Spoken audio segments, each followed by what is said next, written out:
Over the past few days, we have been here in the Netherlands traveling with Andrew Biggio of the Rifle and 3 veterans of the Second World War. And we've primarily been going to spots that are associated with Operation Market Garden. But today we've opted to take a little bit different trip to a lesser known concentration camp that was located right here in the Netherlands.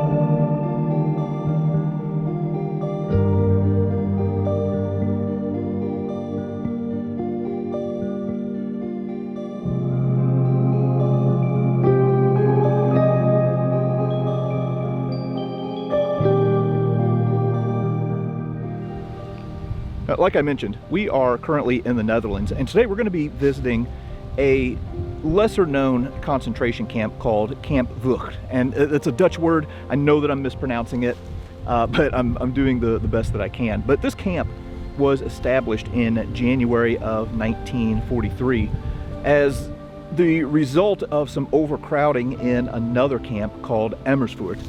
And comparatively speaking, it wasn't as brutal as some of the other camps, but there were still some horrors that existed within the wires of this camp. So today, we're going to explore this lesser known camp and see what new things we can learn. Welcome everybody. Right now we're at the National Dutch Monument Kamp Vught. It was a work and transit camp during World War II. Behind us we're standing next to original trains that were used in the transport of people across Europe. These have been restored because from this camp, especially at the end of the war, lots of transports went to Auschwitz, Sobibor, etc. One very infamous transport happened here where 800 children got separated from their parents and from here put on the train to Auschwitz. And yeah, today we'll have a walk around on the side and show the history. One of the more enduring symbols of the Holocaust and the Second World War are the trains and the cattle cars. So here, as you are approaching the camp, well, they have a couple of reconstructed or restored examples of some of these cattle cars from the Second World War. Now, we don't have any Holocaust survivors who are with us, but we do have 2 men who have a good amount of experience riding in these things as prisoners of war. So Gene Metcalf of the 82nd Airborne Division, and also Lester Shrink, who was a ball turret gunner on a B-17, were both transported as prisoners in these cars. So we're going to do a little chat with both of them to kind of get their experiences, and I'm just going to hit record on the camera and just kind of capture their memories. All right, so Les, you were saying that you had some experiences on these trains. Can you tell me what you remember? I remember rides on several of them, but the most miserable one was in July of 1944 when the Russians advanced on Stalag Luft 6, and they were sending us to Stalag Luft 4. They started loading us around noon on a very hot July day. When the boxcar would be full, they would take their bayonets and jab the guys in the doorway, make room for more, until there was absolutely only standing room. Then they slammed the doors shut, and we were in there the rest of the day, no food, no water. And the boxcar didn't move until after dark, and we found ourselves near Memel, Lithuania, getting ready for the Haida Crude run, and that's where things went downhill from there. Things got much worse. Yeah. But this seems like kind of a dark question, but like what about like sanitary facilities on the train? What did they do? There were absolutely no sanitary conditions. We all had severe dysentery from the poor German diet, and you relieved yourself right where you stood. And most of the time you couldn't even get your clothing down in time. So that was the way you lived, and of course you didn't even have enough water ever for drinking, let alone for trying to clean your clothes. All you could do is remove your pants and scrape it as best you could and put it back on. We got under these things here because these called 40 and 8, as you probably know. We got acquainted with these up in Limburg, Germany, Stalag 12-8. It's an interrogation camp. Everybody from the northeastern or northwestern Europe went here to get dog tags and this is what you did and registered. Then they segregated you into enlisted men, non-coms, and officers. The officers, of course, went one way. They never worked, neither did the non-coms. But we weren't non-coms, so we were actually sent to labor camps. And our two camps were completely different. Hermann Göring was in charge of the Air Force, and we had Wehrmacht in charge of the Army and such. Now, these here, when we were transported, they traveled at night most of the time because of the air superiority. Now, we had so many packed in there, I don't remember how many they packed in. Do you remember how many they packed in? No idea. About to hold 40 men, but I'm sure we had double and triple that many because there absolutely was no way you could even begin to sit down. Just a number. Anyway, they packed us in here. Now they packed our sick, our wounded, and ourselves in this white car, and it left Limburg, Germany. 6 days later, they opened the doors down outside of Munich in Moosburg, Stalag 12-7-8. 6 days with no water, no food, no medication. What we did, of course, being organized, we were healthy, so we took one corner. The other corner we stacked our dead in, which we had quite a few. And in the other corner were the wounded, and we had a corner left. And that was used for our latrine. That's how we got down for 6 days. They put us in marshalling areas in cities at night because the RCAF and the British bombed at night. These things were teeter on the tracks. Of course, they looked top heavy. Now, these were also used for us all during the our occupation of the labor camp. We get 3 o'clock in the morning, we get on these. Packed in there all winter with just little thin clothes and wait for the trains to go by, which are usually military troop trains, take the preference, and they would be at night. So about daylight, boy, then we could go. Of course, they didn't have any markings on it, but they didn't have an ACAC gun behind the engine or at where the caboose was. So a military pilots would come down and look at it, see there was no weapons on it, and then they figured it was a civilian train, which mostly are civilians and POWs. Now we get down there, 6 days we've been locked in there. We get down to outside of Moosburg, and they open the doors. And of course it wasn't tight as this, it was looser and more rickety.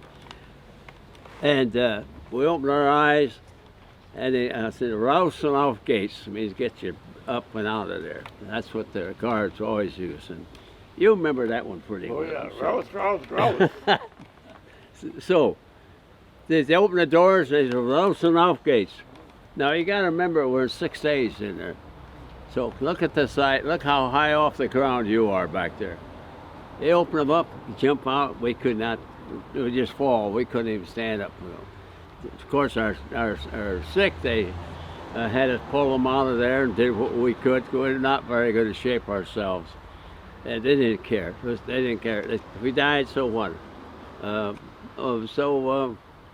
We got everybody out there. The dead, we just left in there. I don't know what happened to that. And, but we'd ride every day in Munich. We had 2 guards get with us, and these guys were Wehrmacht. They were men that were actually shot up soldiers, usually at the Eastern Front, the Russian front. Bring them back, patch them up, sign them to guard duties on these stalags that we were in. They would be our guards for the work details with us, 20 men for 1 guard. And we'd ride all day, every day. So this guard, like I say, was shot up, and they were in very bad shape themselves. How was they going to get in there? Well, we have a couple of GIs jump up in there, open it there, and see how high those doors. He'd hand up his rifle. You can see how high that is. He'd hand up his rifle. The guy would take his rifle, and then we'd pull him up into this. This was every day for almost a year. We did this, and but this is our transportation. The guards, we give them a couple of cigarettes so we could bargain in town for bread and stuff. But this was our transportation, but it was a luxury for sure. We just walked into the museum here, and we're just going to look at a few things. Now, construction in this camp is going to start in the summer of 1942, so there would have been a lot of activity here in this area, building barracks, building foundations, and all kinds of different things like that. And all of that was with a purpose. And if we look here, well, they talk about a certain group of people that this camp was being prepared for. So there was a very large Jewish population in the Netherlands, and here we can see a Dutch version of a Jewish star that Jewish individuals would have to wear on their clothing. Okay, they also would have to have their identity cards marked with them being Jewish. Okay, and then here you can see where it says Jews forbidden. All right, so it wasn't like they took over and then, it was just, immediately, well, in the case of Netherlands, it was rather quick, but before an individual would go to a concentration camp, well, they would be identified as Jewish. So those are examples that we are seeing right here.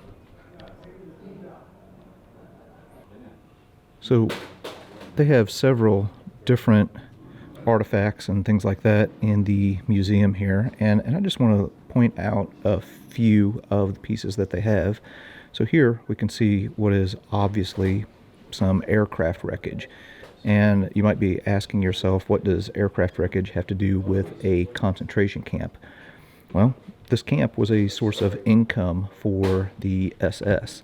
So one of the things that they would do here is they would take crashed airplanes and things like that and break them down with their bare hands, and then any sort of usable parts would be sorted out and then stored and then used for repairs of other wrecked aircraft.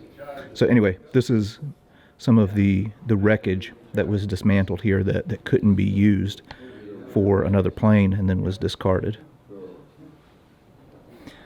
As we move along through this section of the museum, well, they walk you through the experience of the Jewish people during the Holocaust here in the Netherlands. So after identification and definition, well, then we have deportation. So here you can see this example of a suitcase and these individuals being relocated to different areas. All right, here's a hat from the Reichsbahn, and then we get to some examples of like a German soldier, and then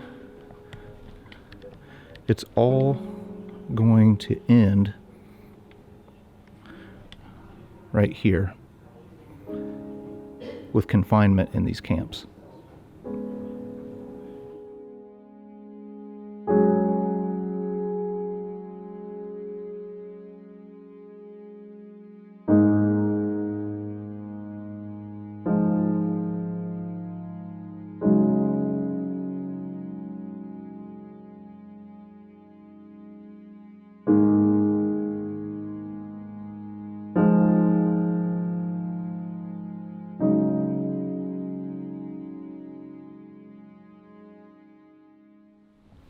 We've just walked out of the museum and into the courtyard. And as you get out here, there's something really interesting that they've done here that I've not seen at any other concentration camp that I've been to. They have this large-scale model that you can walk around and get an idea of what the camp looked like. Many of the camps, well, almost all of them, they don't look anything like they did in the 1940s. But this kind of gives you a good idea of the layout. So if we are to walk up here, well, this front building right here would be where the SS building would have been located. Okay, and then they have some other buildings right up here in the front. The one right behind it here is where the military leadership would have their offices. And then right here in this area, this is going to be the roll call square. So every morning and every evening, you would have the inmates here at the concentration camp would come out, whether it was hot, whether it's cold, whatever, in order to be accounted for. Again, this is a work camp that we are looking at here, not a death camp. And then this camp had several different classes of prisoner, I guess you could say. So right here, this would have been the women's camp. In the middle was where political prisoners were held. And then over here on this side, well, this is where Jews and other hostages would be held. And then if we go back, well, we see other workshops and things like that. So they had a textile workshop here. They had the shop where they dismantled aircraft, like I was mentioning. But there are going to be people who die in this camp, even though it's not a death camp. So also on site, right here you see some of these guard houses, but also on site would be a crematorium. We just entered into one of the barracks rooms here on the camp. This is a reconstructed version, of course. And this one is different from some of the others that I've seen. Now, again, it's a reconstructed version. But the barracks here were designed to hold about 240 people in one room. Now, you can just imagine some of the problems that might come along with that. You have a high concentration of people. They're malnourished. They're sick. Okay, so you have issues with typhus, maybe tuberculosis, lice. All right, it would have just been absolutely awful. And then would have had pillows and mattresses that were made from straw. Obviously, the top bunk is probably going to be the most desirable place, because if you have somebody above you with dysentery or something like that, it could create for some more unpleasant conditions, or if they're sick, and vomit in the middle of the night. Okay, so you wouldn't want to be on one of these lower bunks. So anyway, again, this is all reconstructed, but it gives us a little bit of an idea of what the camp conditions were like here. We've now moved to the part of the camp that served as the children's section here at Kamp Vught. So this is such a tragic story. Again, this is not a death camp, but this was a place where people were transported to the death camp. So this was like a stopping point during the Holocaust. So on the 7th of June of 1943, there were about 1,800 Jewish children that were transported out of here to the death camps on something called a kinder transport, or a children's transport. And on this memorial are the names of 1,269 of those children.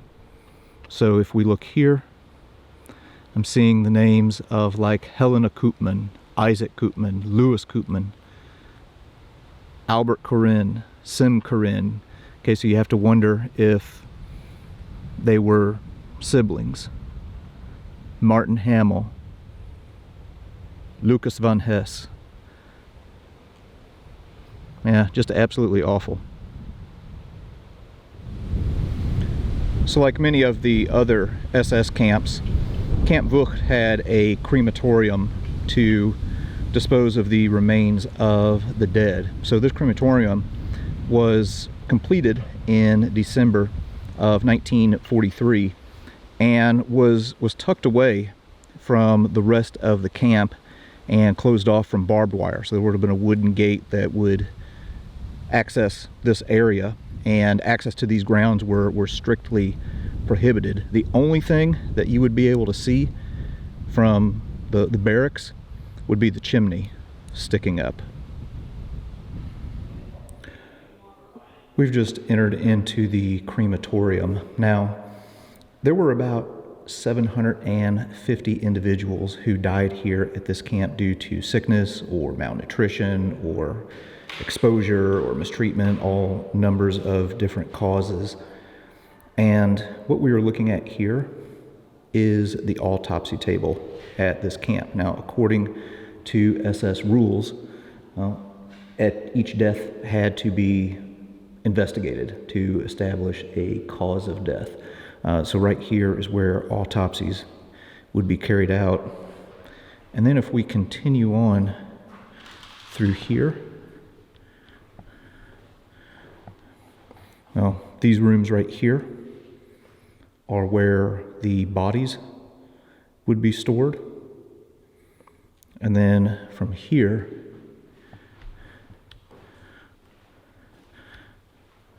they would be moved to the crematorium. Now, officially, anyone who died in a concentration camp, the ashes of that person who died were supposed to be kept in an urn and then sent to the family members. But of course, that didn't happen. And after the war, a huge pile of these cremated remains were discovered and have been buried next to this building. But yeah, right in here are the ovens of the crematorium at this camp. Now, as I mentioned, the crematorium was completed in December of 1943. So this camp had been in existence for about a year before the crematorium was built. So there were still people who were dying here prior to that. So what was done in order to dispose of the remains or deal with the remains is they had a mobile crematorium here. So what we were looking at is a cart that was used to move bodies. And then in here is this mobile crematorium. And then they have an archival photo over here where I got this information. That is, well, I don't know what it is. It's interesting, it's dark, it's sad. It's also something that I didn't know before today.